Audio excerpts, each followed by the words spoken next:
मध्यंतरी हा विषय खूप चर्चेत होता की दुधाच्या भेसळीचा माणसांवरती खूप जास्त प्रमाणे परिणाम होतोय.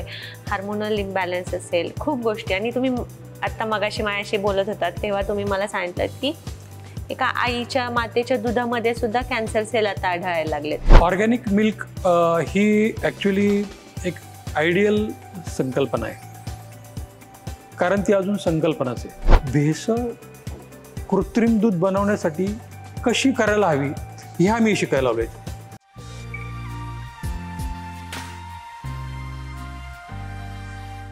नमस्कार, मी धनश्री शितोळे तुमच्या सगळ्यांचं स्वागत करते ॲग्रिकल्चर सागा या चॅनलमध्ये. खरं तर मला असं कायम वाटतं की स्वप्न ही कायम मोठी बघावीत, कारण ते स्वप्न जेव्हा तुम्ही मोठी पाहता ती पूर्ण करण्याची तुमच्याकडे जिद्द, चिकाटी आणि कष्ट करण्याची जर हिंमत असेल ना, तर ती स्वप्न एक दिवस नक्की पूर्ण होतात. आणि त्या स्वप्नांना बळकट बनवण्याचं काम, त्यांना बळकट पंख द्यायचं काम हे तुमचे कष्ट करत असतात. आणि असंच एक स्वप्न एक सर्वसामान्य मराठी कुटुंबातल्या मुलाने पाहिलं आणि त्यांनी 1998 मध्ये एक डेअरीची स्थापना केली आणि त्यांनी अहोरात्र प्रयत्न केले, कष्ट केले त्याला मोठं करण्यासाठी. त्यामुळे त्यांच्या स्वप्नांना एवढे मजबूत पंख मिळाले की त्या पंखांना कधी थांबायचं समजलंच नाही आणि ते कायम उडतच राहिले. त्यामुळे आपण आज अशाच ह्या व्यक्तीसोबत बोलणार आहोत जे सगळ्यांसाठी इन्स्पिरेशन आहेत आणि दुग्ध व्यवसायामधले एक सेन्सेशन आहेत. आणि त्यांच्याबद्दल मला बोलायला अजूनही आवडेल की 21 वर्षांच्या कालावधीमध्ये त्यांनी दुधाच्या व्यवसायाला, त्या डेअरीला जवळजवळ 1500 करोडचा टर्नओव्हर क्रॉस करणारी डेअरी बनवली आणि ही एशियातली सगळ्यात फास्टेस्ट ग्रोईंग डेअरी ठरली. तर आपण स्वागत करूया प्रभात डेअरीचे चेअरमन सारंदर निर्मळ सरांचं. सर, तुमचं खूप खूप स्वागत. नमस्कार सर. खरं तर प्रभात हे नाव मोठं आहे आणि त्याच्यासोबत तुमचं नाव जोडलं गेलंय. म्हणजे मी जे बोलले की तुम्ही सेन्सेशन आहात या दुग्ध व्यवसायाचे, ते काही खोटं नाही. सर, ही डेअरीबद्दल जर प्रभातबद्दल बोलायला गेलं तर जसं मी सांगितलं, एशियामधली ही फास्टेस्ट ग्रोईंग डेअरी होती आणि तुमचं त्यावेळेसचं जे मिल्क कलेक्शन पर डेचं होतं ते मला वाटतं 12 लाख पर डे होतं. मग एवढ्या वरच्या स्टेजला येऊन मला पहिल्यांदा तुम्हाला हे विचारायचं की एवढ्या वरच्या स्टेजला येऊन तुम्ही एक पॉज घ्यायचा विचार का केला आणि तुम्ही किसान कनेक्टकडे का आलात त्यानंतर? अच्छा, वेल, प्रभात डेअरीची स्थापना मी आणि आमच्या कुटुंबियांनी 1998ला केली. आणि प्रभात डेअरीची स्थापना ज्यावेळेला आम्ही केली तर त्यावेळेला दुधाचा अतिशय गंभीर प्रश्न बनलेला होता. म्हणजे दूध अतिरिक्त झालेलं होतं आणि लोक दूध रस्त्यावर फेकून द्यायला लागलेले होते. अनेक ठिकाणी आंदोलनं चालू होते. आणि त्या काळामध्ये त्याच्या आधीचे आमचे जे व्यवसाय होते, पेपर कोन वगैरे ह्या पद्धतीचे आम्ही व्यवसाय केले आधी.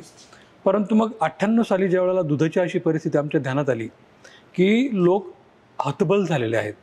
अनेक कोऑपरेटिव्ह डेअरीज, अनेक प्रायव्हेट डेअरीसुद्धा बंद पडलेल्या आहेत आणि शेतकरी बंधू भगिनींची उतराई होण्यासाठी आपण स्वतःच शेतकरी असल्यामुळं आपण काहीतरी करायला हवं असं आम्ही आणि आमच्या कुटुंबियांनी ठरवलं.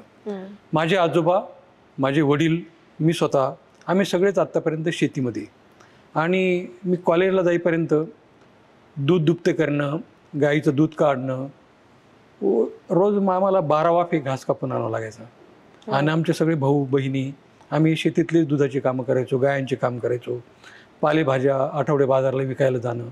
तर त्यामुळं ज्याला म्हणतात हाडाचे शेतकरी, तर ह्या पद्धतीने आम्ही आमच्या आजोबांपासून आत्तापर्यंत आम्हाला ती लिगसी मिळालेली आहे. तर मग 98 साली ज्यावेळेला दुधाची अशी परिस्थिती आमच्या समोर आली तर त्यावेळेला आम्ही असा निर्णय घेतला की आपल्याला शेतकरी बंधूंना न्याय देण्यासाठी दुधाच्यामध्ये काहीतरी करता येईल. तर मग आम्ही ठरवलं की प्रभात डेअरीची स्थापना करायची. 1998 साली आम्ही प्रभात डेअरीची स्थापना केली आणि मग शेतकऱ्यांचं दूध संकलन करणं, त्याचं पाऊचमध्ये मिल्क पॅकेजिंग करून वितरण करणं महाराष्ट्रामध्ये, मुंबईमध्ये, आणि मिल्कचे विविध प्रकारचे बाय प्रॉडक्ट्स बनवणं. तर ह्या प्रकारचं सगळं आम्ही काम सुरू केलं आणि शेतकऱ्यांना न्याय देण्याचा प्रयत्न केला. आपण बोलल्याप्रमाणे 1998 नंतर तर 2019पर्यंत जवळजवळ प्रभात डेअरीचा विस्तार 7 ते 8 जिल्ह्यामध्ये होऊन 1,00,000 शेतकऱ्यांपर्यंत आम्ही पोहोचलो अरे वा. आणि दररोज जवळजवळ 12 लक्ष लिटर दूध संकलन करून त्यांना त्याचे पेमेंट देणं आणि त्याचे मिल्क आणि मिल्क प्रॉडक्ट्स बनवून ते देशात आणि देशाच्या बाहेरसुद्धा वितरित करणं, असा हा मोठा प्रकल्पाचा प्रकल्पाचा प्रपंच आणि त्या प्रपंचाचा विस्तार झालेला होता. आता तुम्ही जो प्रश्न विचारला की मग 2019ला तुम्ही हा पॉज का घेतला आणि मग किसान कनेक्टकडे का वळाला, तर 2019ला आपल्याला आठवत असेल पहिलं जे पॅन्डेमिक आहे त्या पॅन्डेमिकमध्ये प्रचंड मोठ्या प्रमाणामध्ये शेतमालाची हेळसांड सुरू झाली. पोटच्या मुलाच्या प्रमाणे माया केलेला भाजीपाला आणि शेतमाल पॅन्डेमिकमध्ये कोविडमध्ये शेतकरी बंधूंना शेतातून काढताच आला नाही. जो काढला तो रस्त्यावर फेकावा लागला, कारण विक्रीची सोयच नव्हती. आणि ही सगळी विदारक परिस्थिती जशी आमच्या समोर दुधाची 98 साली होती तशी त्या दरम्यान आली होती. आणि मग आम्ही असा निर्णय घेतला की आत्तापर्यंत आपल्या ज्या पिढ्या आत्तापर्यंत शेतकरी म्हणून आहेत आणि शेतीतल्याच संलग्न गोष्टी आपण करत आलोत, उदाहरणार्थ मिल्क, तर ह्याही पेक्षा शेतकरी बंधू भगिनींच्या अजून 2 पावलं जास्त जवळ जाऊन आपल्याला काय करता येईल ह्याचं मनन आमच्या मनामध्ये आणि आमच्या सर्व कुटुंबियांच्या मनामध्ये चालू होतं. तर त्या काळात मोठ्या प्रमाणामध्ये शेतमाल शेतकरी बंधूंना रस्त्यावर फेकून देण्याची वेळ यायला लागली. आणि मग आमचे जे 1 लाख दूध उत्पादक बंधू भगिनी आहेत, तर आमच्यावर त्यांनी जो प्रचंड विश्वास टाकला होता आत्तापर्यंत आणि त्या विश्वासाला आम्ही पात्र ठरलेलो होतो, तर त्यांनी अशी गळ घातली, त्यांनी अशी विनंती केली की ह्या पॅन्डेमिकमध्ये आम्हाला तुम्ही आधार द्या. जसं तुम्ही आता एवढे 20-25 वर्ष आमचं दूध घेत आलात, तसं आता तुम्ही काहीतरी मार्ग, फळं आणि भाज्या आणि आमचे जे काय आता शेतमाल आहे याच्यासाठी सुद्धा तुम्ही काहीतरी करा. मग इन द मीन टाईम जगामधली जी एक सगळ्यात मोठी फ्रान्सची लॅक्टलिस नावाची कंपनी आहे, तर ती आम्हाला अप्रोच झाली. आणि मग 2019ला लॅक्टलिस कंपनीबरोबर आमचा व्यवहार होऊन आम्ही प्रभात डेअरी लिमिटेड 2019ला हँडओव्हर केली लॅक्टलिस कंपनीला. आणि 2019लाच आम्ही किसान कनेक्ट ह्या नावाने शेतकरी बंधू भगिनींची फळं, भाज्या, शेतमाल यांना रास्त न्याय देण्यासाठी आणि मुंबई आणि पुण्यातल्या आमच्या 25 वर्ष ज्या लोकांशी आमची ग्राहक म्हणून आमचे संबंध जोडलेले आहेत, आमची संवेदनाशीलता त्यांच्याजवळ राखून ठेवण्यात आलेली आहे, त्यांनासुद्धा आम्हाला दुधाच्या बरोबरच फळं, भाज्या, शेतमाल हा पोहोचवता येईल. याच्यासाठी आम्ही हा अतिशय आमच्या दृष्टीने संवेदनाशील ठरणारा निर्णय घेतला. आणि मला सांगायला अत्यंत आनंद वाटतो की किसान कनेक्ट स्टार्ट होऊन आजचं हे 5वं वर्ष आहे आणि महाराष्ट्रामध्ये अग्रक्रमांकाला आज किसान कनेक्ट कंपनी असून लाखो कस्टमर्स मुंबई आणि पुण्यातले जोडले गेलेले आहेत. आणि जवळजवळ 7,000 शेतकरी बंधू भगिनी ह्या फळं आणि भाज्या आम्हाला देण्यासाठी जोडले गेलेले आहेत. तर ह्या पद्धतीने आमचं जे काय कौटुंबिक म्हणा किंवा औद्योगिक स्थित्यंतरण आहे, तर ते प्रभात डेअरी नंतर मग किसान कनेक्टमध्ये झालं. अच्छा सर, मला तुम्ही आता किसान कनेक्टचं नाव काढलं, मला फक्त एवढं सांगायचं आहे आपल्या प्रेक्षकांना की ज्यांनी कोणी किसान कनेक्टचा पॉडकास्ट पाहिला नसेल त्यांना मी इथे लिंक दिली आहे वरती, त्यांनी जा आणि किसान कनेक्टचा पॉडकास्ट बघा. सरांनी खूप छान पद्धतीने माहिती त्यात दिलेली आहे.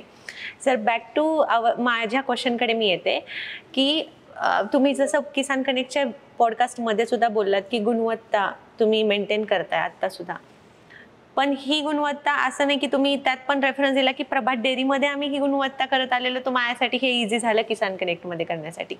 तर मग ते दुधाच्या गुणवत्ता तुम्ही जी मेंटेन करत आलाय मागचे 25 वर्ष, 21 वर्ष डेअरीमध्ये केले, त्याच्यानंतर 4-5 वर्ष किसान कनेक्टमध्ये, तर ह्या दुधाच्या गुणवत्तेबद्दल काय बोलाल? कशी तुम्ही ह्या प्रभात डेअरीच्या वेळेस दुधाची गुणवत्ता राखून ठेवण्याचा प्रयत्न केलात? दुधाच्या गुणवत्तेच्या संदर्भात महाराष्ट्रामध्ये प्रभात डेअरीने अनेक उपक्रम केलेले आहेत आणि ते यशस्वी उपक्रम केलेले आहेत. तर आणि ते महाराष्ट्रातल्या अनेक दुग्ध प्रकल्पांना पथदर्शक ठरलेले आहेत. प्रभात डेअरीने सुरुवातीला प्रभात डेअरी क्वालिटी मिशन स्टार्ट केलं. So what is Prabhat dairy quality mission? काही वर्षांपूर्वी जवळजवळ आता 10-15 वर्ष होऊन गेले असतील त्याला. तर अहमदनगर जिल्ह्यामध्ये दुधाच्या भेसळीचं प्रमाण मोठ्या प्रमाणामध्ये वाढलेलं होतं. आणि त्या काळामध्ये महाराष्ट्र राज्य सरकारने, त्यानंतर FDA, FSSAI, केंद्र सरकारने मोठ्या प्रमाणामध्ये एक दुधाच्या भेसळी विरोधात एक ड्राईव्ह घेतलेला होता. आणि त्याच्यामुळं महाराष्ट्रामध्ये अनेक ठिकाणी धाडी टाकणे, सॅम्पल्स घेणे, त्याचं प्रयोगशाळेमध्ये विश्लेषण करणे, जे सॅम्पल फेल झालेत त्या दुग्ध प्रकल्पावर कारवाई करणे, या अशा पद्धतीची कारवाई त्या काळामध्ये सुरू होती. तर 2006ला प्रभात डेअरीने कॅडबरी मिल्कला, एक मल्टीनॅशनलला, स्वीट अँड कंडेन्स मिल्क देण्याचं प्रोजेक्ट सुरू केलेला होता. आणि कॅडबरी कंपनी ही एक आंतरराष्ट्रीय दर्जाची कंपनी असल्यामुळं आणि त्यांना चॉकलेट बनवण्यासाठी चॉकलेटच्या आधी त्याचा क्रम बनतो, क्रम बनायच्या आधी त्याचं स्वीट अँड कंडेन्स मिल्क बनतं. तर मग त्याच्यासाठी आम्ही त्यांना स्वीट अँड कंडेन्स मिल्क देणं चालू केलं होतं.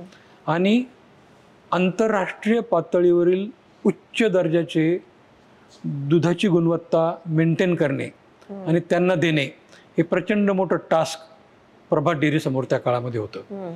आणि मग त्यावेळेला आम्ही दुधाचं संकलन ज्या ठिकाणी होतं, दूध संकलन केंद्रावर किंवा बल्क मिल्क कूलरच्या सेंटरवर, तिथूनच आम्ही ॲक्सेप्टेड, रिजेक्टेड ह्या पद्धतीच्या यंत्रणा बसवलेल्या होत्या. म्हणजे याचा अर्थ असा की प्रभात डेअरीच्या मध्ये रिजेक्टेड दूध आलंच नाही पाहिजे, ते संकलन केंद्रापासूनच मागे गेलं पाहिजे. अशा पद्धतीने आम्ही त्याच्यामध्ये फॅट SNF टेस्टिंग यंत्रणा, त्यानंतर क्वालिटी दूध जर नसेल तर ते तिथंच रिजेक्ट झालं पाहिजे, या पद्धतीच्या सिस्टीम्स आम्ही उभारल्या. आणि त्याच्यामुळं काय झालं की ज्या शेतकरी बंधू भगिनींना निर्भेळ, स्वच्छ, क्लीन मिल्क तयार करून प्रभातला द्यायचे, तेच आमच्याबरोबर मग जोडले गेले. आणि त्यामुळं जे दूध संकलन केंद्रावरूनच भेसळयुक्त जर दूध असलं तर ते रिजेक्ट होणं सुरू झालं. त्यामुळं प्रभात डेअरीमध्ये भेसळयुक्त दूध येणंच बंद झालं. आणि त्याच्यामुळं आम्हाला प्रभात डेअरीने ज्या वेळेला कॅडबरीला ह्या पद्धतीने क्लीन मिल्क देणं सुरू केलं, स्वीट अँड कंडेन्स मिल्क देणं सुरू केलं, आशियामधला सगळ्यात मोठा त्यावेळेला हा स्वीट अँड कंडेन्स मिल्कचा प्रकल्प टाकणं आणि तो चालवणं शक्य झालं. ते कशामुळं? तर मग प्रभात डेअरीने क्वालिटी मेंटेन करण्यासाठी वेगवेगळ्या प्रकारचे उपक्रम घेतले होते. आता मी तुम्हाला बघा बोललो की त्या काळामध्ये दुधाची भेसळ मोठ्या प्रमाणामध्ये प्रसार पावलेली होती. आणि मग मला आठवतं आहे की त्यावेळेला फूड अँड ड्रगचे कमिशनर होते, तर डॉक्टर भापकर साहेब, आणि अत्यंत स्ट्रिक्ट कमिशनर होते ते. आणि त्यांनी महाराष्ट्रामध्ये अनेक ठिकाणी चर्चासत्र घडवून आणले. श्रीरामपूरला सुद्धा ते आले होते. मग आम्ही एक, मला आठवतं, मंगल कार्यालय भाड्याने घेतलं. आणि त्या मंगल कार्यालयामध्ये स्वतः FDA कमिशनर श्रीयुत भापकर साहेब, त्याच्यानंतर हे पोलीस यंत्रणेचे प्रमुख आणि FDA यंत्रणेचे प्रमुख, आणि त्यावेळेला आम्हाला जे लोक चिलिंग प्लॅन्ट, त्यानंतर चिलिंग सेंटर्सवरून दूध द्यायचे, तर त्या सगळ्या लोकांना आम्ही निमंत्रित केलं होतं तर त्या फुल डे वर्कशॉपसाठी. आणि फॉर्च्युनेटली अतिशय मोठ्या प्रमाणामध्ये प्रतिसाद मिळाला आणि पूर्ण दिवसभर ते चर्चासत्र वर्कशॉप झालं. आणि त्या वर्कशॉपमध्ये या सरकारी यंत्रणेने या सगळ्या मिल्क चिलिंग प्लांट्स आणि या सगळ्या आमच्या दूध उत्पादकांना आणि बाकीचे सुद्धा त्याच्यामध्ये सगळे कोऑपरेटिव्ह, प्रायव्हेट हे सगळे लोक होते.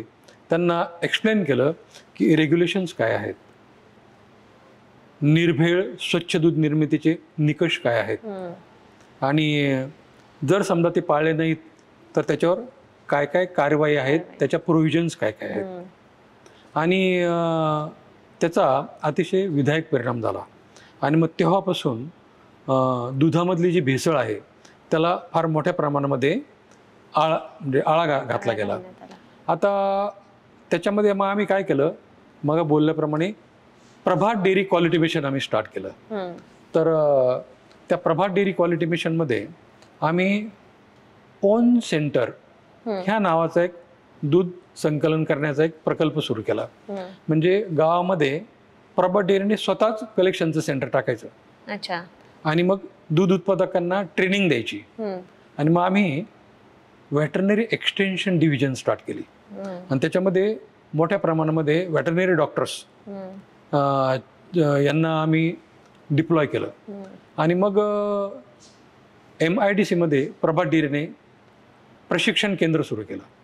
मग त्याच्यामध्ये आम्ही दूध उत्पादकांना विथ फॅमिली त्यांना आम्ही ट्रेनिंग द्यायचो की स्वच्छ दूध निर्मिती कशी करायला हवी, चारा कसा द्यायला हवा, ॲनिमल न्यूट्रिशन कशा पद्धतीने मेंटेन करायला हवं, आणि काय काय काळजी घ्यायला हवी की जेणेकरून प्रिव्हेंटिव्ह मेंटेनन्स म्हणजे डिसीजच झाले नाही पाहिजे ॲनिमल्सना.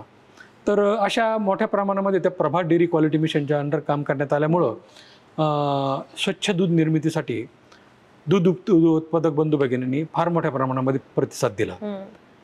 इन ॲडिशन टू दिस, ज्या वेळेला मला अभिमानाने सांगावंसं वाटतं आता की एक मल्टीनॅशनल कंपनीबरोबर आम्ही ज्या वेळेला सक्सेसफुली काम करायला लागलो त्यावेळेला बाकीच्या ज्या मल्टीनॅशनल कंपन्या आहेत all started approaching us for the quality milk and quality milk ingredients.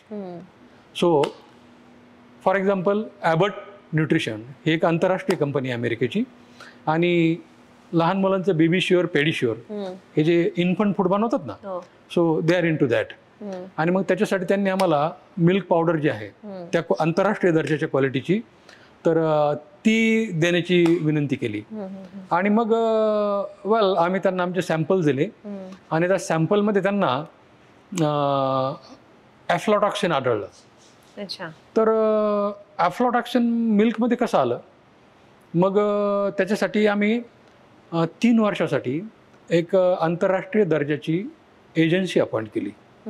आणि ती एजन्सी त्यानंतर ॲबट न्यूट्रिशनची टीम आणि प्रभात डेअरीची टीम यांनी रिगरसली सलग 3 वर्ष रात्रंदिवस शेतकरी बंधू भगिनींबरोबर काम केलं. आणि महाराष्ट्रातल्या अनेक जिल्ह्यामध्ये अत्यंत उत्कृष्ट प्रकारचे बल्क मिल्क कूलर सेट केले. त्याच्या अंडर येणाऱ्या सगळ्या दूध उत्पादक बंधू भगिनींना ट्रेनिंग दिलं आणि मग त्याप्रमाणे दूध यायला लागलं. एक इन्सिडेंट सांगतो तुम्हाला की एक कॅटल फीडचा प्रोजेक्ट होता. तर ॲफ्लॉटॉक्सिन कसं आलं दुधामध्ये, तर मग हे शोधण्यासाठी आमची टीम आणि ॲबट न्यूट्रिशनची टीम एका जिथून आम्हाला कॅटल फीड यायचं ना त्या प्रोजेक्टमध्ये गेले. तर त्या ठिकाणी काय झालं, कॅटल फीड बनवताना वेगवेगळ्या प्रकारचे रॉ मटेरियल लागतात, कच्चा माल लागतो. तर मग तिथं त्यांनी ते पाहिलं की तो जो कच्चा माल आहे तो जमिनीवर टाकलेला होता. आणि मग जमिनीवर असलेली जी माती असते, डस्ट असते, तर ती जर समजा त्या रॉ मटेरियलला लागली तर ती डस्ट कॅटल फीडमध्ये येणार, कॅटल फीडमधून गाईच्या पोटामध्ये जाणार. आणि मग गाईच्या पोटामध्ये फंगसयुक्त, बुरशीयुक्त जर गायीने कॅटल फीड खाल्लं तर त्या बुरशीपासून ॲफ्लॉटॉक्सिन तयार होतो, हे डिटेक्ट झालं. आणि मग तेव्हापासून आम्ही एक अतिशय वेगळ्या प्रकारचे नॉर्म्स तयार केले, रूल्स अँड रेग्युलेशन्स तयार केले की शेतकरी बंधू भगिनींनी गायांना कशा पद्धतीने चारा दिला पाहिजे, कशा पद्धतीने कॅटल फीड दिलं पाहिजे की जेणेकरून त्याच्यामध्ये बुरशी येणार नाही, मग त्याच्यामधून ॲफ्लॉटॉक्सिन येणार नाही. कारण ॲबट न्यूट्रिशनना आम्ही ही जी मिल्क पावडर देणार मग त्याच्या पुढं ते इन्फंट फूड तयार करणार. बरोबर. मग त्याच्यामध्ये बेबी शुअर, पेडिश्युअर लाईक.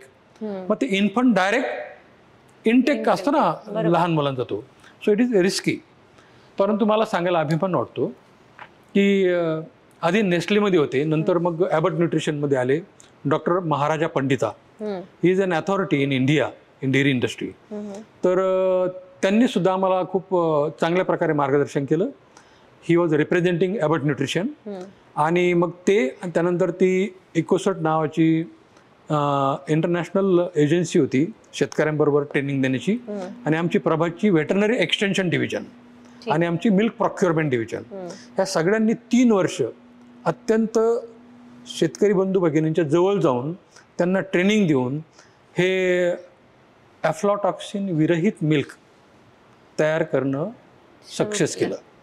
आणि ही निश्चितच प्रभात डेअरीला अत्यंत अभिमानाची गोष्ट होती. आणि मग ह्या पथदर्शक प्रकल्पामुळं महाराष्ट्रात नव्हे तर भारतामध्ये सुद्धा ॲफ्लॉटॉक्सिन विरहित दूध निर्मितीसाठी काय करायला हवंय हे माहिती घेण्यासाठी आणि शिकण्यासाठी लोक आमच्याकडे यायचे. आणि त्याच्यानंतर मोठ्या प्रमाणामध्ये आपण आज जर टेस्ट केलं तर जे लोक काळजी घेत नाहीत शेतकरी बंधू भगिनी, गाय जर आजारी पडली तर तिला कोणत्या प्रकारची औषधं द्यायला हवेत याची. आणि त्यामुळं गायीला जर समजा आजारी पडल्यावर औषधं देणं तर गरजेचंच आहे, अदरवाईज ती बरीच होणार नाही.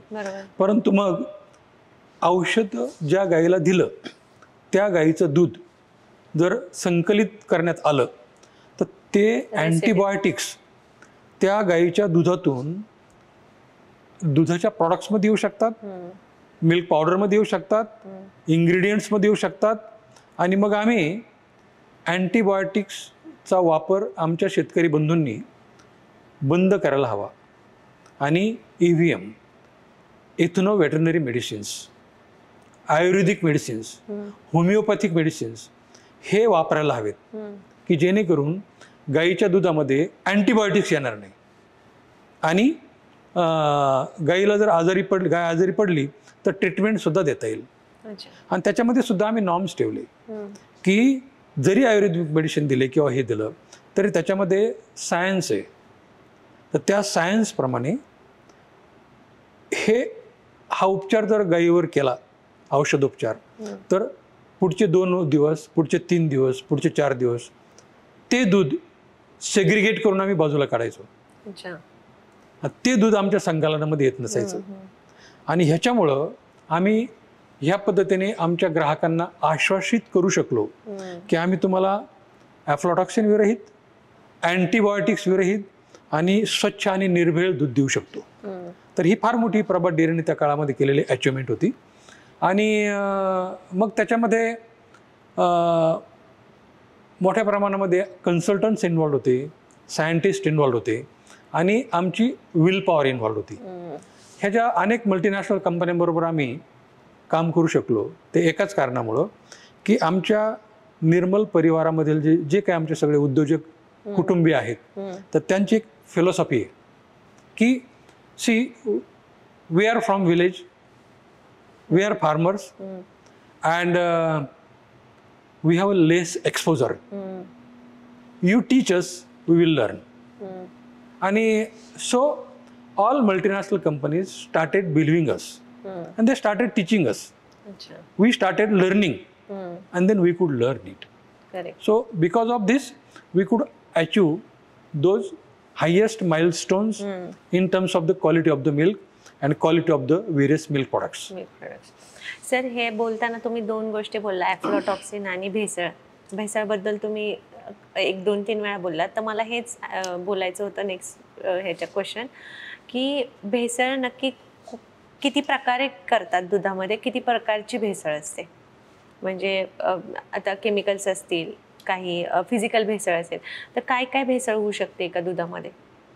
तर तुमचा प्रश्न मला उलटा करायचा आहे.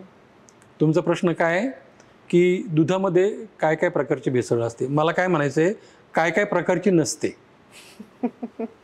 तर त्यामुळं गेले अनेक दशकं दुधाच्या व्यवसायामध्ये मी असल्यामुळं मी अधिकाराने हा प्रश्न तुम्हाला विचारू शकतो.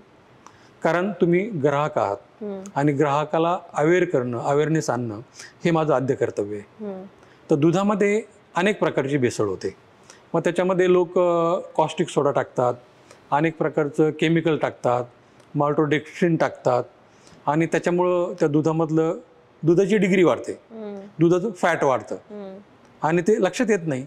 आणि ग्राहक कंपनीच्या किंवा ब्रँडच्यावर विश्वास ठेवून ते दूध घेतो आणि त्याच्यामुळं आम्ही अहोरात्र वर्षानुवर्ष ह्या पद्धतीने काम केल्यामुळं ग्राहकांचा विश्वास संपादन करू शकलो.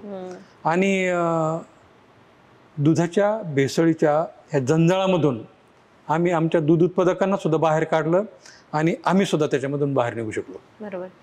सर, आता याच्यामध्ये दुधाची जी भेसळ आहे ते चेक करण्यासाठी काही आपण म्हणजे जसं प्रामाणिकरण आपण पाहतो तसं दुधाची भेसळ काय आपण कोणत्या पद्धतीने चेक करू शकतो की ग्राहक म्हणून आम्ही कुठल्या पद्धतीने? कारण मध्यंतरी खूप वेळा ते होम किट यायचे छोटे आणि त्याच्यातून आपण दूध किती काय भेसळ आहे किंवा किती क्वालिटी कशी आहे ते आपण चेक करू शकतो. पण नक्की काय पद्धत आहे की ज्याने आपण दुधाची भेसळ चेक करू शकतो?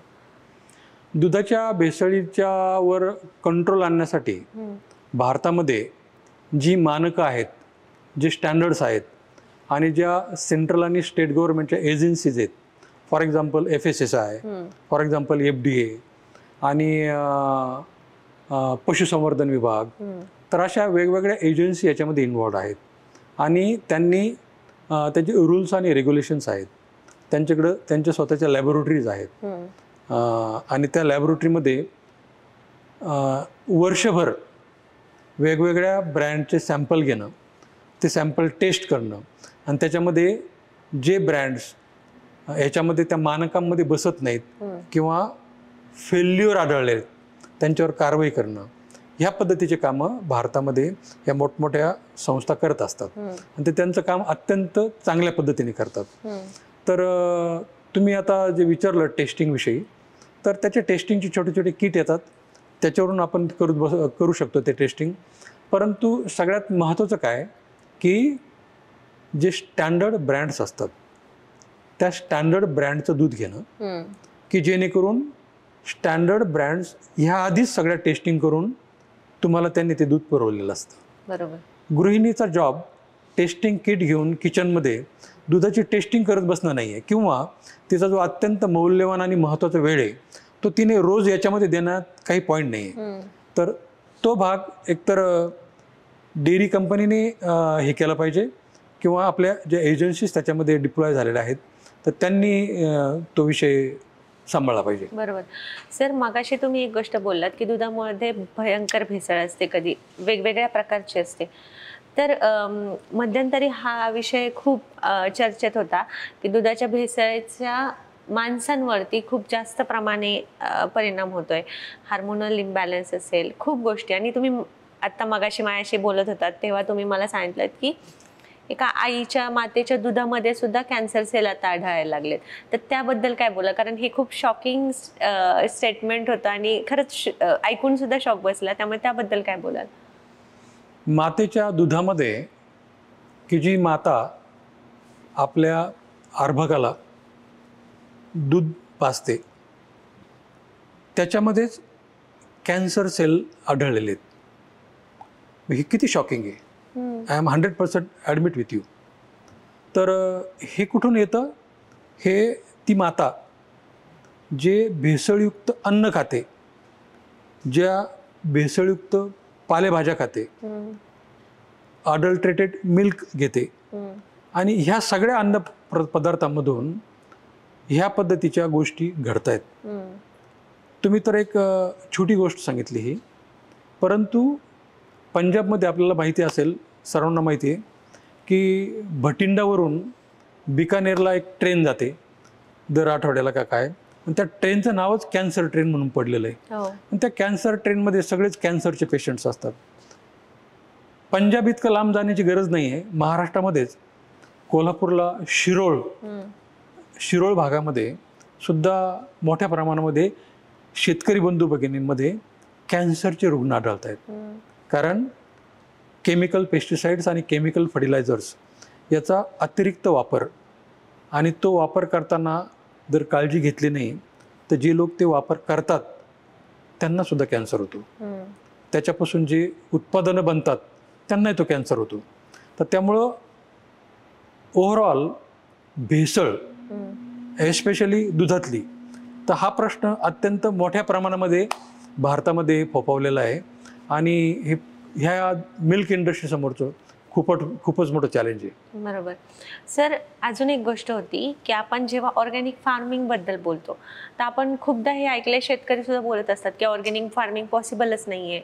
मग आपण त्याला अल्टरनेटिव्ह काढलं की रेसिड्यू फ्री फार्मिंग आहे. पण आता ऑर्गॅनिक मिल्क म्हणून ऑर्गॅनिक दूध असं पण एक बाजारात यायला लागले, तर त्याबद्दल काय सांगाल? ते किती टक्के पॉसिबल आहे आणि त्यासाठी काय काय केलं पाहिजे? ऑर्गॅनिक मिल्क ही ॲक्च्युली एक आयडियल संकल्पना आहे, कारण ती अजून संकल्पनाच आहे. ऑर्गॅनिक मिल्कसाठी खूप वेगवेगळ्या प्रकारच्या गोष्टींची गरज आहे. कारण ऑर्गॅनिक मिल्क केव्हा मिळू शकेल तर ज्या वेळेला तुम्ही ऑर्गॅनिक चारा, ऑर्गॅनिक फीड त्या गाईला देऊ शकाल. आणि मग त्याच्यासाठी त्या गाईचा जो चारा असतो तर तो चारा ऑर्गॅनिक असायला हवा. बरोबर. मग तो चारा ज्या जमिनीमधून, ज्या सॉईलमधून निर्माण होतो ती सॉईल ऑर्गॅनिक व्हायला हवी. एवढी मोठी, प्रचंड मोठी जर्नी आहे. आणि त्या जर्नीमध्ये ऑर्गॅनिक मिल्क जे आहे तर ते ऑर्गॅनिक मिल्क खरं तर सगळंच ऑर्गॅनिक मिल्क व्हायला हवं. खरं तर सगळेच अन्नपदार्थ जे हे ऑर्गॅनिक पद्धतीने ग्रो व्हायला हवेत. आपण जर समजा थोडंसं मागं गेलो तर हजारो वर्षापासून भारतामध्ये भारतीयांचा एक वेगळ्या प्रकारचा जीवनक्रम असायचा, तो आता बदलला आहे. लाईफस्टाईल चेंजेस याच्याखाली. आणि त्यामुळं लाईफस्टाईल खाली आपण जे अन्नपदार्थ खातो तर त्याच्यामध्ये सुद्धा आमूलाग्र बदल झालेत. तर त्याप्रमाणे दूध जर समजा आज आपण बघितलं आणि आपण बोलल्याप्रमाणे ऑर्गॅनिक मिल्क म्हणून जर आपल्याला उपलब्ध झालं तर तो ह्या सगळ्या गोष्टीवरचा सगळ्यात मोठा उपाय असेल. तर आमचं त्याच्यावर मोठ्या प्रमाणामध्ये काम चालू आहे. प्रभात डेअरीचं आम्ही लॅक्टलिस कंपनीला 2019 साली हस्तांतरण केल्यानंतर आम्ही टोटल मिक्स राशन म्हणजे जनावरांचा परिपूर्ण पोषण आहार ह्याचा प्रकल्प सुरू केला. त्याच्यासाठी आमचे कंपनीची टीम ही इस्रायलला गेली, तिथं राहिली. आणि तिथून त्यांनी इस्रायलचे किबुच, त्यानंतर इस्रायल कॅटल ब्रीडिंग असोसिएशन, त्यानंतर इस्रायलचे काही डेअरी प्रकल्प आणि महत्त्वाचं म्हणजे कॅटल फीड तयार करणाऱ्या कंपन्या ह्या व्हिजिट केल्या. आणि मग त्याच्यावरून आपल्याला TMR, टोटल मिक्स राशन, म्हणजे जनावरांचा संपूर्ण समतोल पोषण आहार कसा तयार करता येईल याच्यावर अभ्यास केला. आणि मग आम्ही भारतामध्ये TMRचे जे मशिनरीज आहेत ह्या कमी बनतात म्हणून आम्ही परदेशामधून TMRच्या मशिनरीज आयात केल्या. मोठ्या प्रमाणामध्ये खर्च लागला आणि 3 ते 4 वर्ष ह्या TMR प्रकल्पाच्या एक्झरसाईजमध्ये आम्हाला खूप गोष्टी, महत्त्वाच्या गोष्टी समजल्या आणि समोर आल्या. शेतकरी बंधू भगिनींच्या घरामध्ये गोठा असतो, त्या गोठ्यामध्ये गव्हाण असते. गव्हाण म्हणजे ज्या ठिकाणी चारा टाकला जातो तिला गव्हाण म्हणतात. आणि त्या गव्हाणीच्या दोन्ही बाजूनी गाया आणि बांधलेल्या असतात. तर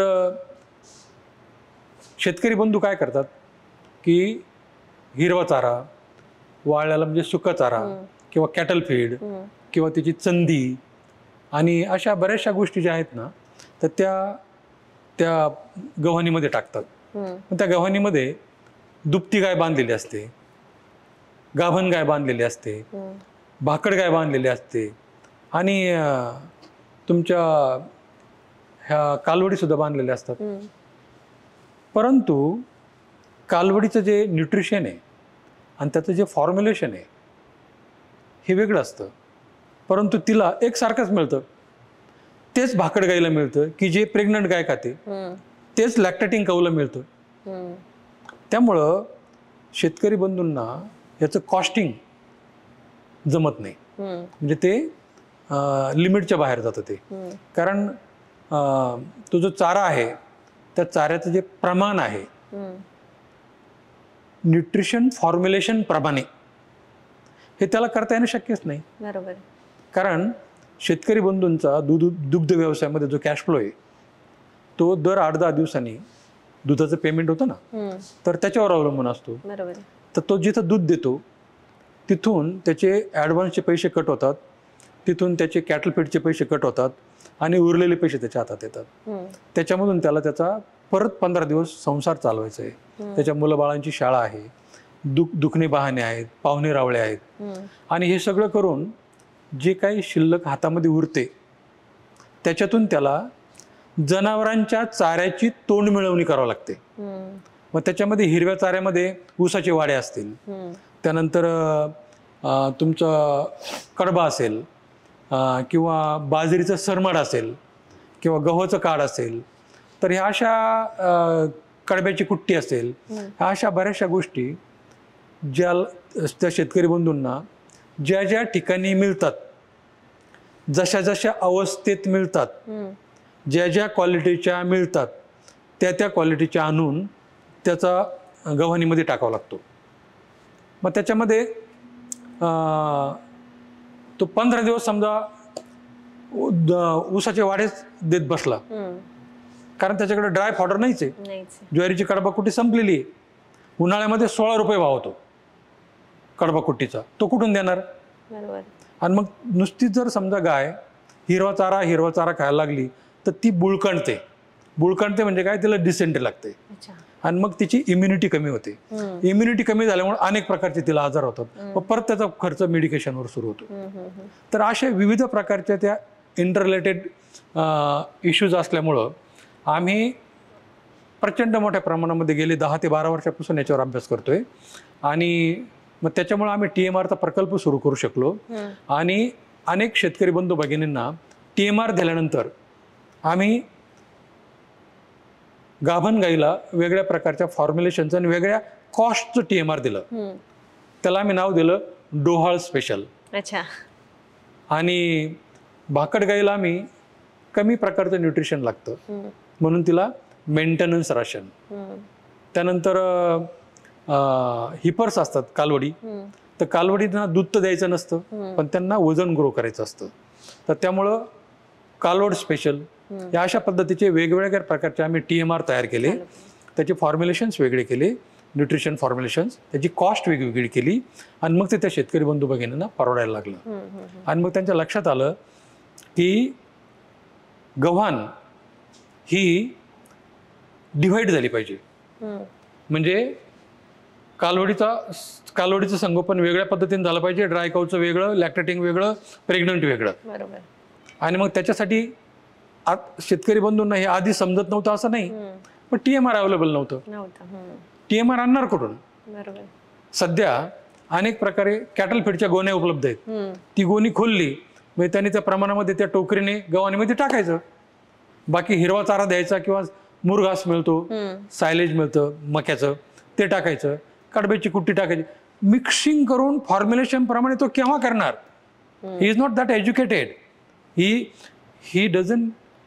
he cannot afford to appoint animal nutrition specialist. आणि त्याच्यामुळे त्याचं इकॉनॉमिक्स बिघडतं, आणि त्याच्यामुळं त्याचं एक निगेटिव्ह नॅरेटिव्ह सेट होतो की दूध धंदा तोट्यात आहे, आणि त्याचा मनावर परिणाम सुद्धा होतो, आणि अशा पद्धतीचे विशेष सर्कल आहे. मग त्याच्यामध्ये आम्ही TMR स्टार्ट करून अनेक बंधू भगिनींना त्याच्यापासून काय पद्धतीचे दूध वाढतं, गायांच्या तब्येती चांगल्या होतात, गाय लवकर प्रेग्नंट होतात वेळेवर, या अशा पद्धतीचे फायदे सगळ्यांना समजून आले. आणि ऑर्गॅनिक मिल्क जे तुम्ही विचारलं, तर मग त्या प्रमाणे आता आमचा असा प्रयत्न आहे, असा आमचा प्लॅन आहे की ऑर्गॅनिक पद्धतीची मका लावणे, म्हणजे तिला सेंद्रिय पद्धतीचे बायोपेस्टिसाइड्स, बायोफर्टिलायझर देणे, केमिकल फर्टिलायझर नाही द्यायचं, केमिकल पेस्टिसाइड नाही द्यायचं, आणि मग त्या पद्धतीची मका ही सायलेज तयार करून TMR मध्ये वापरायची.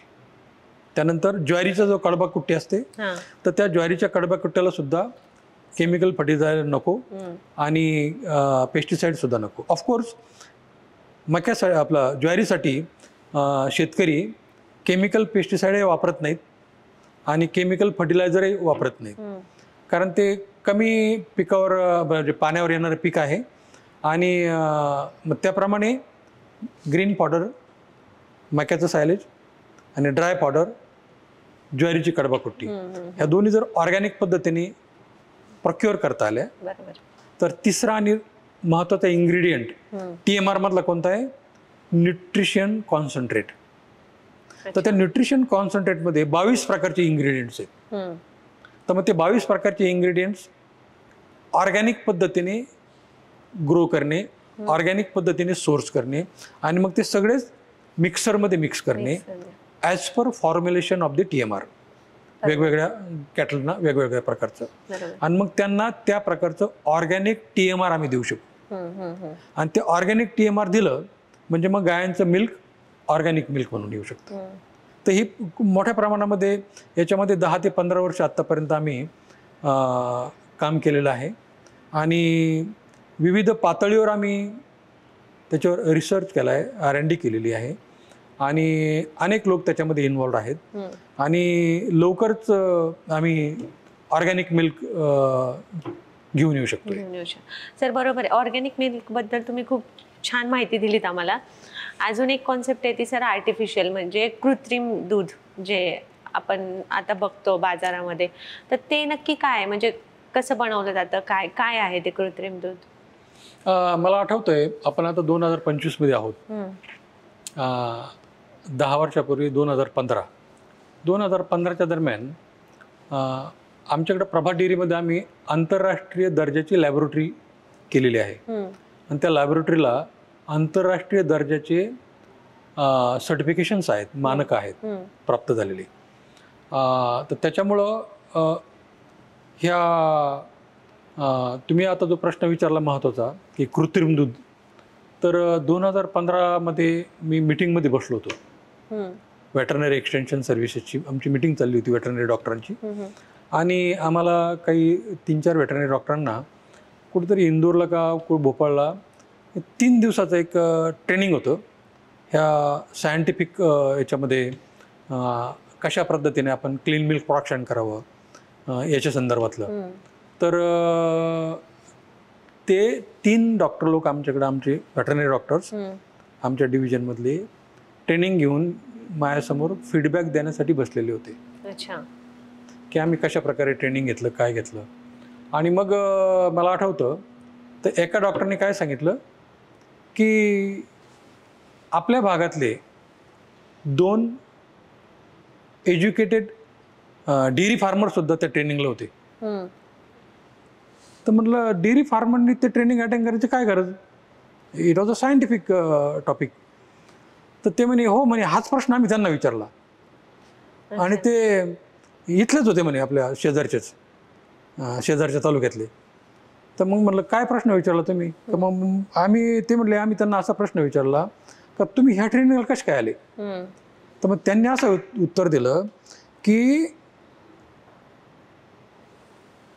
भेसळ कृत्रिम दूध बनवण्यासाठी कशी करायला हवी हे आम्ही शिकायला लावले. म्हणजे तुम्ही इमॅजिन करा की हा प्रश्न किती जटिल आहे, गंभीर आहे. म्हणजे आपण इमॅजिन तरी करू शकतो का? म्हणजे जिथं इंटरनॅशनल लेवलवर R&D चालू आहे ती R&Dच्या पुढे हे लोक गेलेले आहेत. बरोबर. To answer your question, to address your issue. तर त्यामुळं कृत्रिम दूध बनवण्यासाठी अशा अनेक प्रकारचे केमिकल हे लोक वापरतात की ज्याचा स्मेल येत नाही, ज्याची टेस्ट डिटेक्ट होत नाही, मात्र तुझं तिथे लिक्विड असतं तर ते दुधासारखं दिसतं. आणि अशा प्रकारे ते लोक विविध प्रकारचे जे आपल्याला माहीतही नाही आहेत अशा प्रकारचे पदार्थ वापरून कृत्रिम दूध तयार करतात. सर म्हणजे हा टॉपिक जो आपण घेतोय तो खरंच खूप सेन्सिटिव्ह आहे, कारण सगळे बोलतात भेसळबद्दल, पण करणारे करतात, घेणाऱ्यांना ऑप्शन नाही आहे, ते घेत आहेत. म्हणजे एक क्वालिटी दूध आपल्याला मार्केटमध्ये मिळणं खूप मुश्किल झालंय सध्याच्या सिच्युएशनला जर बघायला गेलं.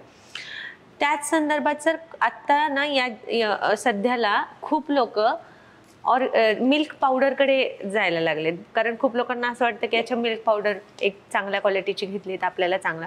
तर मिल्क पावडरची प्रोसेस काय, कशी बनते, त्याची क्वालिटी कशी मेंटेन केली, किंवा ते प्रोसेस काय होते त्याची? त्या काळामध्ये प्रभात डेअरीमध्ये आम्ही सगळ्यात मोठा मिल्क पावडरचा प्रोजेक्ट चालू केला होता आमच्या म्हणजे प्रायव्हेट याच्यामध्ये. तर मिल्कमध्ये 2 प्रकारचे कॉन्स्टिट्युएंट्स असतात, एक फॅट आणि दुसरं SNF, सॉलिड नॉट फॅट, म्हणजे डिग्री. तर जनरली 3.5 फॅट असतं काऊ मिल्क आणि 9 पॉईंट त्याचा SNF असतो. तर मिल्क पावडर जे आहे, तर आता समजा स्किम्ड मिल्क पावडर, म्हणजे तुम्ही दुधामधून त्याचं फॅट काढून घेतलं तर मग खाली काय राहील, जे कॉन्सन्ट्रेट राहील. So that is milk powder.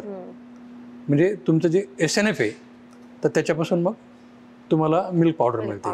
आता तुम्ही प्रश्न असा विचारला की दूध घ्यावं की दुधाची पावडर घ्यावी, तर मग स्लिम ट्रिम मिल्क, त्यानंतर toned milk, double toned milk, त्यानंतर हाय फॅट मिल्क, अशा वेगवेगळ्या पद्धतीच्या मिल्कचं सेग्रिगेशन करण्यात येतं ग्राहकांच्या रिक्वायरमेंटप्रमाणे. आणि मग त्याच्यामध्ये जी स्किम्ड मिल्क पावडर बनवलेली आहे मग ती RCM साठी वापरतात, रिकॉन्स्टिट्यूशन ऑफ मिल्क. आणि मग त्याप्रमाणे त्या मिल्कमध्ये फॅट किती ठेवायचं, त्याचा SNF किती ठेवायचा हे ठरतं. तर थोडक्यात तुम्ही विचारलं मिल्क पावडर घ्यावी का, तर मग जर समजा एखाद्या ग्राहकाला वाटलं की आपल्याला स्लिम ट्रिम मिल्क घ्यायचं आहे, मग तो काय करेल, 1.5 फॅट आणि 9 SNF अशा पद्धतीचं ते मिल्क घेईल ते. किंवा तुम्हाला जर समजा तुम्हाला रिकॉन्स्टिट्यूट करायचं असेल या पावडरपासून, तर मग तुम्ही घरी सुद्धा ह्या पद्धतीने तुम्हाला त्या पावडरचा वापर करता येऊ शकतो. अच्छा. आणि सर आता सध्या खूपच चर्चेत असलेला विषय A1 आणि A2, त्याबद्दल तुम्ही काय बोलाल? कारण आता खूप ठिकाणी असं पण मार्केटिंग स्ट्रॅटेजी आहेत ह्या सगळ्या, आपल्याला पण माहिती आहे की A2 मिल्क बेटर आहे A1 पेक्षा, किंवा A2 मिल्क हे ऑर्गॅनिक आहे, किंवा A2 मिल्क हेल्थला चांगलं आहे. ठीक आहे. आणि सध्या मध्ये मध्यंतरी सर्क्युलेशन आलं होतं ज्यामध्ये जे A2 क्लेम करतात त्यांना आता क्लॅरिफिकेशन द्यावं लागेल, ते डायरेक्टली A2 देऊन पब्लिश नाही करू शकत. हे पण गोष्टी होत्या. याबद्दल काय बोलाल? जनरली असा प्रचार आणि प्रसार करण्यात येतो की ह्या ज्या देशी वंशाच्या गायी आहेत, उदाहरणार्थ गीर, थारपारकर, रेड सिंधी आणि शाहीवाल, तर ह्या गायांनी जे दूध दिलं तर ते A2 मिल्क. आणि जर्सी, HF किंवा अशा बाकीच्या ज्या क्रॉसब्रीड गाय आहेत तर त्यांचं दूध A1. या अशा पद्धतीने आतापर्यंत एक ह्या दुधाचा प्रचार करण्यात येतो. परंतु ह्याच्यामध्ये दूध जे असतं तर त्या गाईला तुम्ही काय खाऊ घालता त्याच्यावर अवलंबून असतं. एक छोटा इन्सिडेंट सांगतो तुम्हाला मी. प्रभात डेअरीमध्ये दुधाचं संकलन चालू असताना एक डॉक, म्हणजे तिथं गाड्या लागतात, कॅन उतारतात आणि तिथं OLT करतात, म्हणजे ऑर्गॅनोलॅप्टिक टेस्ट, म्हणजे जिबेनी टेस्ट पहिली. अच्छा. आणि मग त्याच्यामध्ये काय होतं की ती जर टेस्ट केली ना त्या टेस्टरनी, तर मग त्याला लक्षात येतं की याच्यामध्ये काहीतरी हे वेगळंच दूध आहे, मग तो सेग्रिगेट करतो बाजूला. मग त्या OLT टेस्टमध्ये, ऑर्गॅनोलॅप्टिक टेस्टमध्ये त्याने ते बाजूला काढला दुधाचा कॅन. तर त्याला म्हणलं हा कॅन का बाजूला काढला? नाही म्हणे ते कांदा पात आहे. म्हणलं कांदा पात म्हणजे? मग काय होतं की समजा कांदा जर सीझन असतो ना काढायचा, तर त्यावेळेला कांद्याची पात गायांना जर खाऊ घातली तर त्या गाईच्या दुधामध्ये त्या कांद्या पातीचा वास येतो. तर त्यामुळे मग सांगायचा माझा उद्देश काय की तुम्ही गाईला जे खाऊ घालाल त्याच्यावर तिच्या मिल्कची पुढे क्वालिटी अवलंबून आहे. बरोबर. तुम्ही जर म्हणाल गीर काऊ आहे आणि त्या गीर काऊला तुम्ही जर अशा पद्धतीचं फीड देत असाल की त्याच्यात तिचंच भरण पोषण होत नाही, तर ती दूध काय देणार आणि त्या दुधाला तुम्ही E2 मिल्क काय म्हणणार. म्हणून गाय ती गायच आहे, मात्र गायीचं तुम्ही कशा पद्धतीने भरण पोषण करता, तिला कशा पद्धतीने फिडिंग करता, तिचं ब्रीडिंग, तिची मॅनेजमेंट, या सगळ्या आस्पेक्ट्स आहेत तिच्या, आणि त्याप्रमाणे तिच्या दुधाची क्वालिटी आपण ॲक्च्युली सांगायला हवी. तर माझं म्हणणं असं आहे की ग्राहकांनी कोणत्या प्रकारचा संभ्रम न करता स्टँडर्ड ब्रँडचं दूध घ्यावं आणि A2 मिल्क आणि A1 मिल्क या संभ्रमामधून बाहेर जावं. अच्छा, मग अशी तुम्ही बोललात अँटीबायोटिक्सबद्दल, पण माझा तो क्वेश्चन राहिला ॲक्च्युली माझ्या डोक्यात होता की अँटीबायोटिक्स वापरायचे नाही तुम्ही सांगताय, जास्त वापरले नाही पाहिजे असं तुम्ही सांगितलं. नंतर जे काही आयुर्वेदिक मेडिसिन्स आहेत ते जास्त आणले पाहिजेत, पण काही डिसीज किंवा काही अशा पण गोष्टी आहेत की ज्या क्युअर नाही होत, त्याला अजून औषध नाही आहे, मग त्याच्यासाठी काय केलं पाहिजे, काय बोलाल त्याबद्दल? अँटीबायोटिक्स दुधामध्ये येऊ नये म्हणून अँटीबायोटिक्स वापरू नये, कारण अँटीबायोटिक्स वापरलंच नाही तर दुधात येणार नाही. मात्र ॲनिमल जर समजा गाय जर समजा आजारी असतील तर मग त्यांना ट्रीटमेंट कसं करणार, तर मग आता EVM इथनो व्हेटरनरी मेडिसिन्स, मग त्याच्यामध्ये आयुर्वेदिक मेडिसिन आले किंवा होमिओपॅथिक आले. तर आता तुम्ही प्रश्न असा विचारला की असे काही जर आजार असले आणि ते क्युअरच होत नसले तर मग काय करायचं. ऑफकोर्स त्याला आयुर्वेदिकमध्ये ट्रीटमेंट्स आहेत, होमिओपॅथीमध्ये आहेत. मात्र तुमचा जो प्रश्न आहे त्याच्यावरून मला एक फारच गंभीर विषय तुमच्यासमोर आणावा असं मला आत्ता वाटलं की तुम्ही विचारलं की असे काही जर आजार असले आणि त्याच्यावर औषधच नसलं तर. आता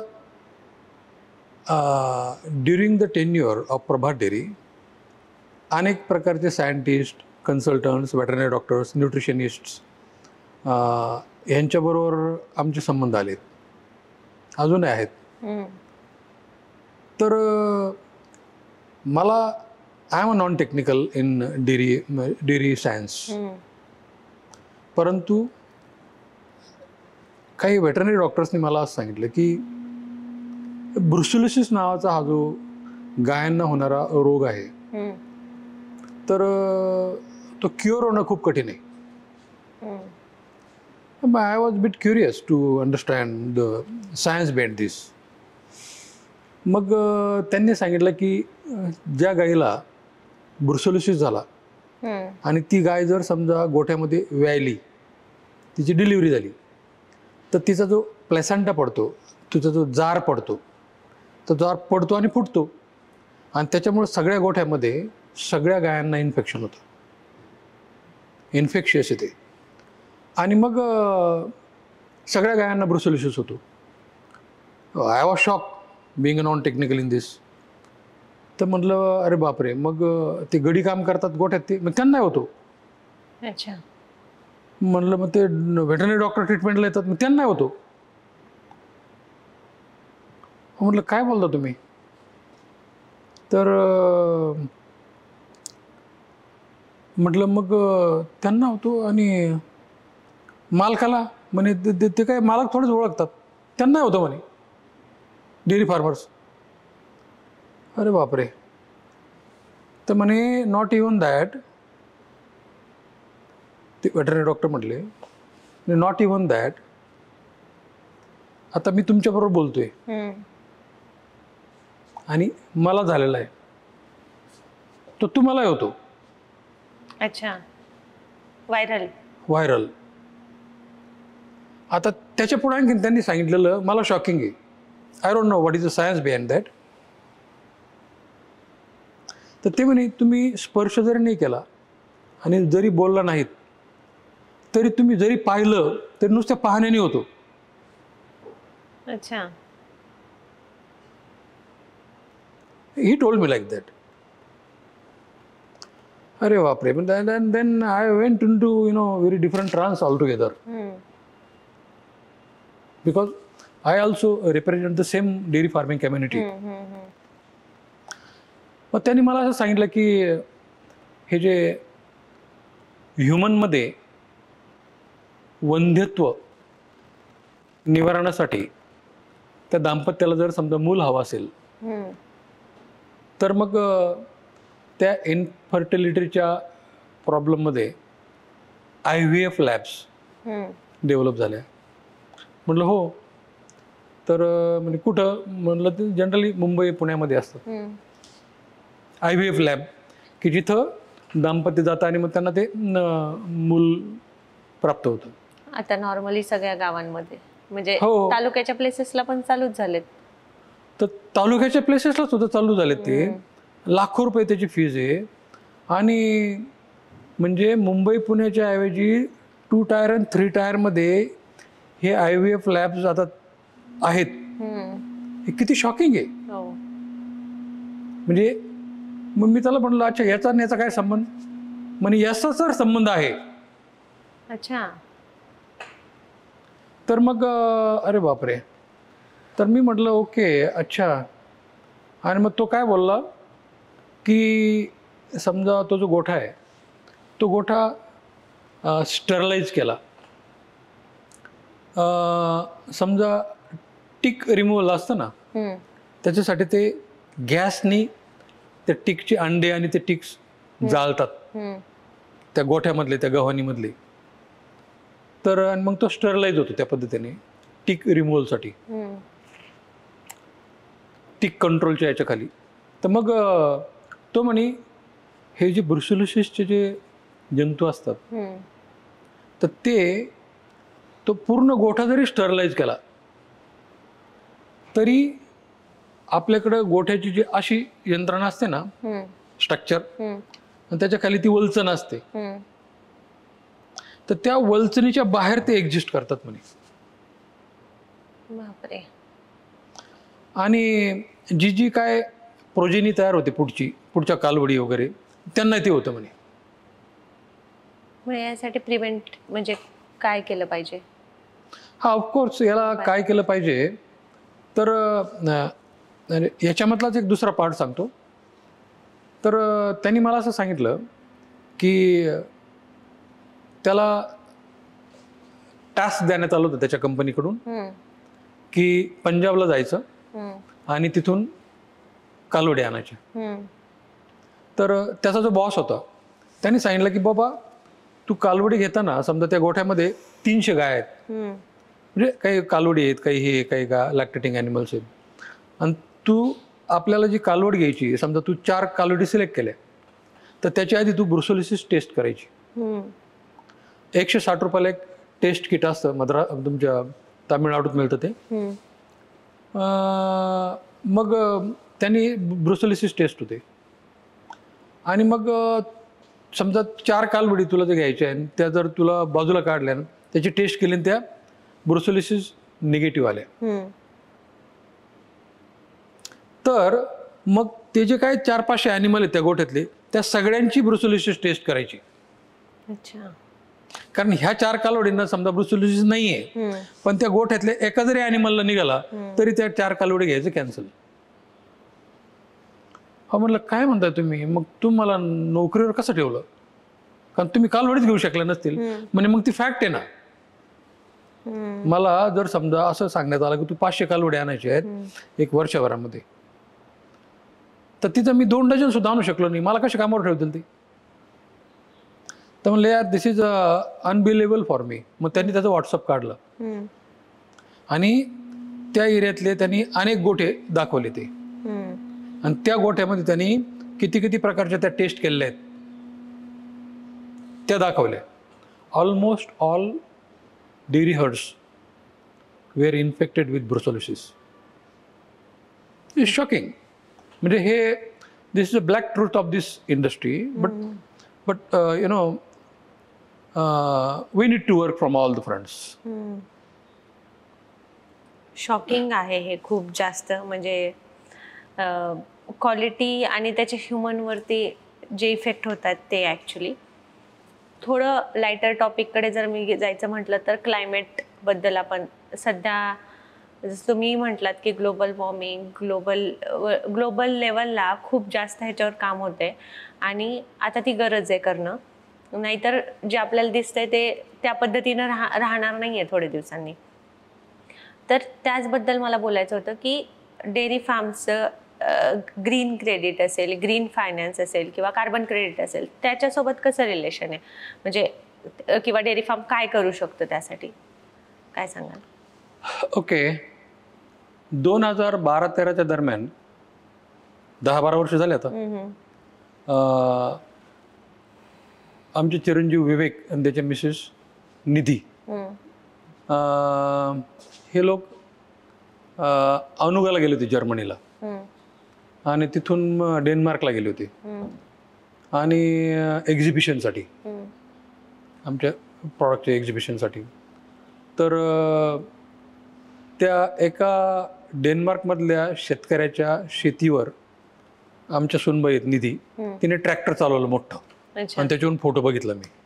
अरे बापरे म्हणलं, एवढं मोठं ट्रॅक्टर आहे, त्याच्यावर चढायला शिडी लागायची आणि तिने ते चालवलं. ते शी इज व्हेरी डेअरिंग बाज. तर मग त्या शेतकऱ्याचं नाव होतं अलेक्स. आणि त्याच्यानंतर मग ते परत आल्यानंतर 3-4 महिन्यांनी तो अलेक्स इथं आला प्रभा डेअरीमध्ये.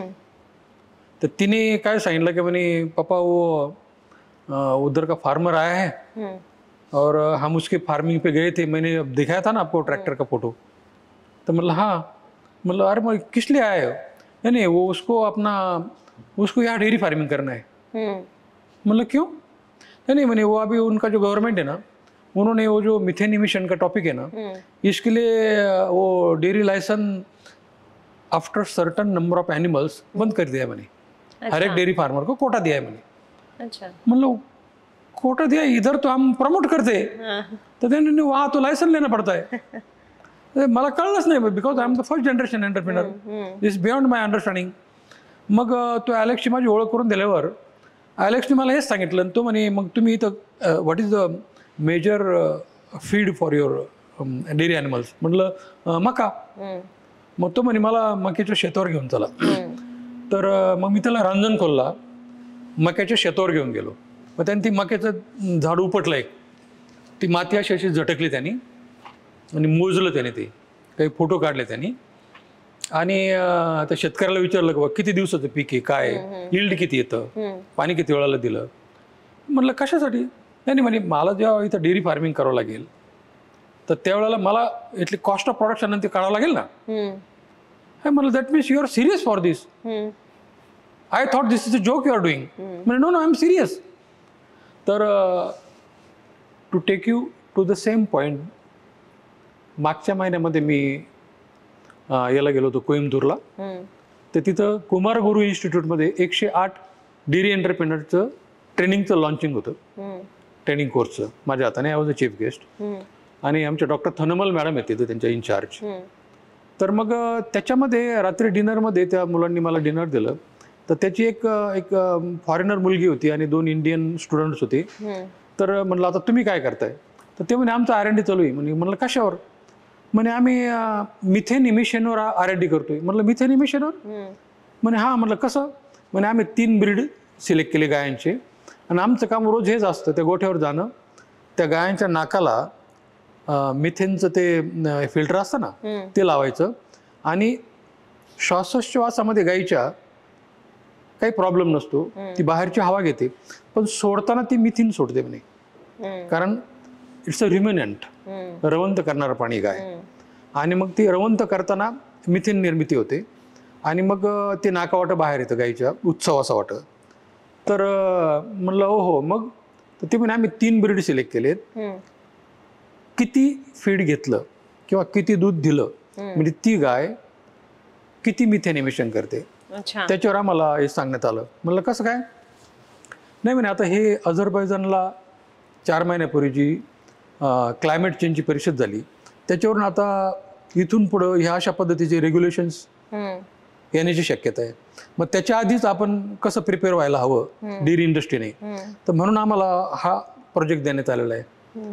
अरे म्हटलं मग तुम्ही आता गायावर करतात, मग बुलवर सुद्धा करावं लागेल. ते म्हणजे यस, पुढचा प्रोजेक्ट आमचा तोच आहे. म्हणजे नाव we have started measuring inhaling and this methane emission of the cows. म्हणजे हा जो विषय आहे तुम्ही बोललात ते, हा इथपर्यंत आलाय, it's knocking our door. Correct.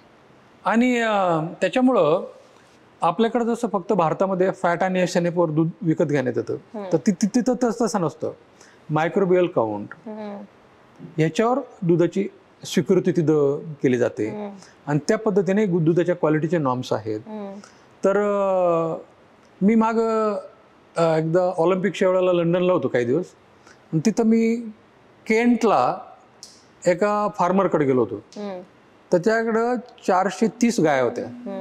तो आणि त्याची बायको होती आणि त्याचे पेरेंट्स सुद्धा होते त्याच्यातच. तर त्याला म्हणलं तुम्ही हे वाढवत का नाही अजून? तर तो म्हणे आमची एक असोसिएशन आहे डेअरीवाल्यांची आणि आम्हाला मिल्क रेटच वाढत नाही म्हणे आता. तर त्यामुळे आम्ही आता, त्यावेळेला संडे होता, तर आम्ही ट्यूजडे पासून आता उपोषणाला बसणार आहे म्हणे, दूध ओतून देणार टँकरने. म्हटलं मी भारतात ऐकून राहिलो का लंडनमध्ये? आणि मी इंटरनेटवर पाहिलं ना इकडे आल्यावर, तर खरं ते एजिटेशन करत होते दूध सोडून द्यायचं. अच्छा. म्हणजे जी the level of volatility being a dairy man, I smell very different direction to address your question with this. आता ह्याच्यामध्ये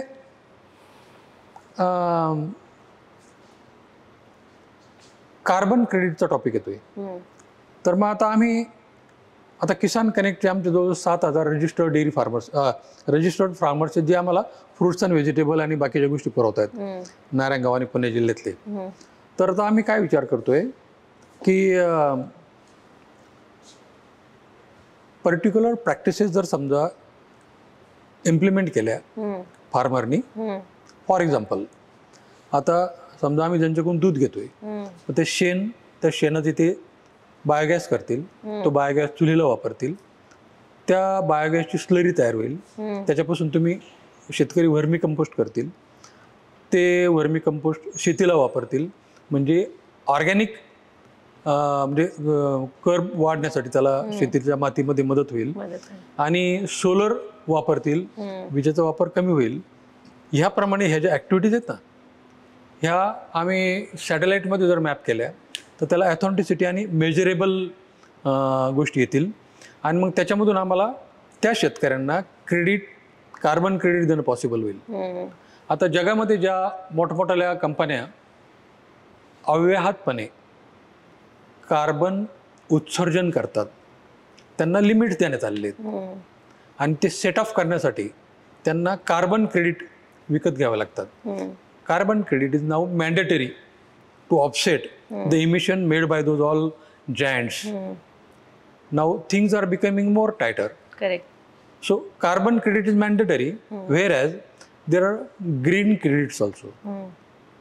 So green credit are till date not mandatory, पण त्याच्यामध्ये जवळजवळ 12 प्रकारच्या गोष्टी असतात. For example tree plantation, for example water conservation, for example soil conservation, like this. तर त्यामुळं but in the short run green credit will also be mandatory. Okay. सध्या बऱ्याचशा MNCs या ग्रीन क्रेडिट सुद्धा घेतात.